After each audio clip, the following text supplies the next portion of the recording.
The Libyan capital is ringed with defensive barriers. This is a city under siege. Many here fought in the revolution which toppled their former dictator, Colonel Gaddafi, and they blame the West for the mess they're in now. They started. They must end it, you know. When they started in 2011, they must end it. Now different fighting units, once at odds, are lined up together to defend Tripoli against the forces commanded by a former Gaddafi general, Khalifa Haftar. And the battles are amongst homes and businesses. They've obviously been keeping a lookout here, keeping a guard against the advancing forces.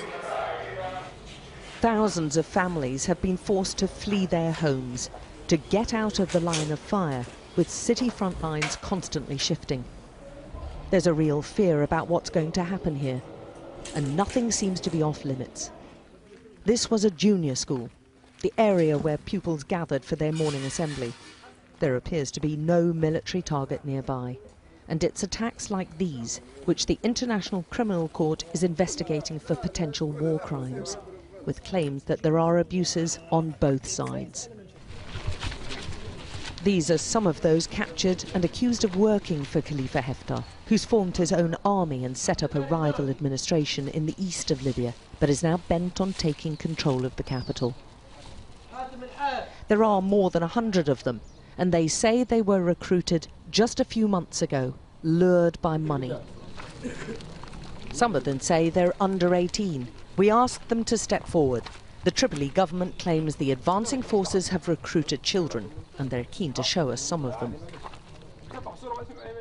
With their guards watching, they tell us they were duped into joining the Haftar forces. It wasn't what we thought it was. It wasn't what we were told was going to happen. They say they thought they were going on parade when they were seized on the outskirts of Zawiya, 50 kilometers from the capital. Basically, it was all about the money. It's difficult here. While the fighting groups battle it out, many civilians are moving several times. Rwanda has uprooted her young family twice already in less than a fortnight. Does this feel like civil war to you? Libyans against Libyans? I hope it's not, she says.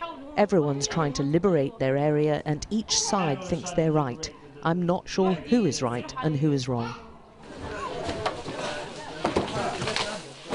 Many of the displaced are relying on donations, but are angry about being put in this position in the first place. They're furious at the West's involvement during the Arab Revolution and the lack of a post-war plan. So where do we go? Tell me, where do we go? Let the whole world see. Is this freedom? Is this democracy? Like that? Destruction. You want to rule the country? Have elections. Don't go destroying houses. Who do you blame? Where's the international community? Where's the international community? Who led Libya to this point and let us down? Where is the United Nations? They're not even issuing a resolution to protect civilians. Where is the international community? Where are they? They feel abandoned and now vulnerable. But the UN-recognised government here insists they will fight to defend the capital, with or without outside help. Alex Crawford, Sky News, Tripoli.